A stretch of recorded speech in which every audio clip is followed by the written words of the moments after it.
Hello, আমাদের মধ্যে 34 নম্বর 14 নম্বর ওয়ার্ডের পৌরপিতা মাননীয় কৌশিক রাও মহাশয় উপস্থিত হয়েছেন।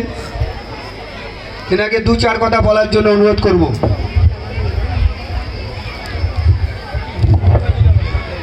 প্রথমেই সবার কাছে ক্ষমা প্রার্থী, কারণ এত সুন্দর অনুষ্ঠান হচ্ছিল, আমি বারবার ধরে ওকে বলছিলাম যে কোনো জায়গায় গিয়ে কোনো বক্তব্য রাখার কোনো প্রয়োজন নেই, কিন্তু তারপরেও ওরা জোর করে আমাকে বলছে 2-1 কথা, তাই বলবো। প্রথম কথা, ওদেরকে এই যে মাজার কমিটি রয়েছে তার প্রত্যেককে ধন্যবাদ জানাই, প্রতি বছর এত সুন্দর একটা অনুষ্ঠান করার জন্য, বাৎসরিক উরুস করার জন্য।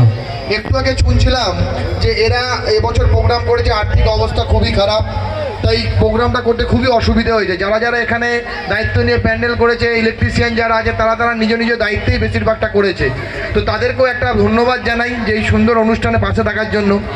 এবং সত্যি কথা বলতে কি, আজকের দিনকে মানুষ নিজের জীবনে এত বেশি ব্যস্ত হয়ে গেছে যে তারা নিজ ধর্মের কাজ করতে ভুলে যাচ্ছে, তাই পথভ্রষ্ট হয়ে যাচ্ছে। কেউ বিভিন্ন জায়গায় দেখছে নিজেরা আসল ধর্মের কাজ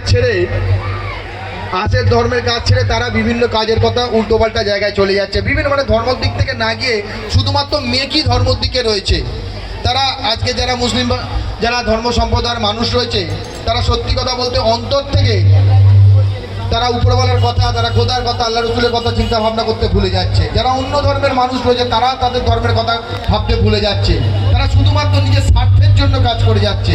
তাই সেটা হওয়ার জন্য মানুষের মধ্যে হানাহানি কাটাকাটি হয়। কিন্তু এই যে জায়গা 14 নম্বর রেলগেট, এখানে যেমন ধর্মীয় মুসলিম ধর্মের মানুষরাও অনুষ্ঠান করে, এখানে ঈদের মেলা বসে, এখানে সুন্দরভাবে মাজারে অনুষ্ঠান হয়, এবং পাশেও আর একটা জায়গায় অন্য কোনো ধর্মের অনুষ্ঠান হয়, হিন্দু ধর্মের অনুষ্ঠান হয়, বিভিন্ন জায়গায় বিভিন্ন রকম অনুষ্ঠান। এই জায়গা 14 নম্বর রেলগেট সর্বধর্ম মানুষকে নিয়ে, তাই এখানকার মানুষরা সবাইকে নিয়ে চলুক।